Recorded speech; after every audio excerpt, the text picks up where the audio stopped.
Welcome to big news. నేను మీ గౌసుద్దీన్ షేక్.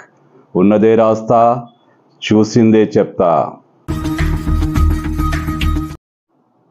నాపై కాల్పులు జరపండి, బుల్లెట్ల వర్షం కురిపించండి, నన్ను చంపేయండి, నన్ను ఏమైనా చేయండి. నాకు గతానుభవాలున్నాయి. మళ్ళీ కాల్పులు జరిగినా నేను భయపడేది లేదు. కానీ నా కాలేజ్ జోలికి రావద్దు, నా కాలేజీని కూల్చవద్దు. ప్రజల సంక్షేమం కోసం పేద ప్రజలకు విద్యాబుద్ధులు నేర్పించేందుకు ఏర్పాటు చేసిన కళాశాలను కూల్చే ప్రయత్నం చేయొద్దు.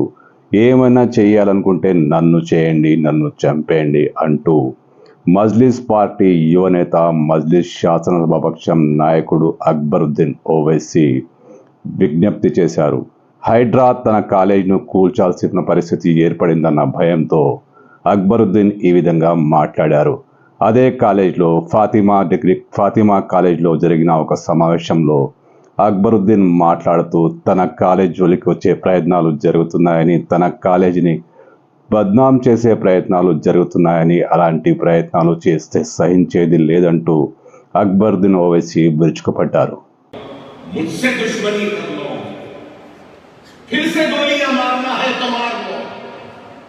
शिकवा नहीं करूंगा, शिकायत नहीं करूंगा। फिर से तलवारों से जिस्म को छन्नी करना है कर लो, चाकू से मारना है मार लो, लेकिन इस अच्छे काम को खत्म न करो, इस अच्छे काम का पीछा न करो. అక్బరుద్దీన్ ఓవైసీ ఇంతగా విరుచుకుపడడానికి, ఇంతగా ఆవేదన వ్యక్తం చేయడానికి బలమైన కారణమే ఉంది. హైడ్రా హైదరాబాద్లో సంచలనం రేపుతున్న విషయం తెలిసే హైడ్రా ఎంతటి వారినైనా వదిలే ప్రసక్తి లేదంటూ దూకుడు చూపుతున్న విషయం తెలిసిందే. ఇప్పుడు అక్బరుద్దీన్ ఓవైసీ వంతు వచ్చేసినట్లుంది.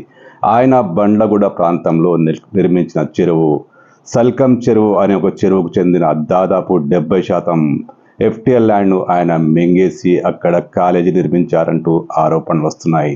చాలామంది ఈ కాలేజీ సంబంధించి ఇప్పటికే హైడ్రాకు రాష్ట్ర ముఖ్యమంత్రికి ఫిర్యాదు చేశారు. ఇదే నేపథ్యంలో పరిస్థితి తన దాకా రావడంతో అక్బరుద్దీన్ ఓవైసీ ఒక రకంగా షాక్కు గురయ్యారు. ఇదే కారణంగా ఆయన తన కళాశాలలో జరిగిన ఒక సమావేశంలో మాట్లాడుతూ తన్ను చంపేయండి కానీ తన కాలేజ్ జోలికి రావద్దంటూ హైడ్రాకు, ముఖ్యమంత్రికి విజ్ఞప్తి చేశారు. అయితే సోషల్ మీడియాలో ఈ కళాశాల అంటే అక్బరుద్దీన్ ఓవైసీకి చెందిన కళాశాల ఫాతిమా కళాశాల బాగా వైరల్ అవుతోంది. సల్కం చెరువుకు చెందిన దాదాపు 70% భూమిని మింగేసి ఇక్కడ కళాశాల నిర్మించారంటూ చాలామంది నెటిజన్లు ముఖ్యమంత్రికి, హైడ్రా చీఫ్ రంగనాథ్కు ఫిర్యాదు చేస్తున్నారు. చాలామంది అయితే గూగుల్ మ్యాప్కు సంబంధించిన వివరాలను కూడా పంపిస్తున్నారు. ఈ మ్యాప్ వివరాలు, ఈ శాటిలైట్ ఇమేజ్ చూస్తే ఖచ్చితంగా ఆ కాలేజీ చెరువు ప్రాంతంలోనే ఉంది. మరి నాగార్జునకు చెందిన కన్వెన్షన్ను కూర్చిన అధికారులు ఈ కాలేజీని ఎలా వదిలేస్తారంటూ నెటిజన్లు ప్రశ్నిస్తున్నారు.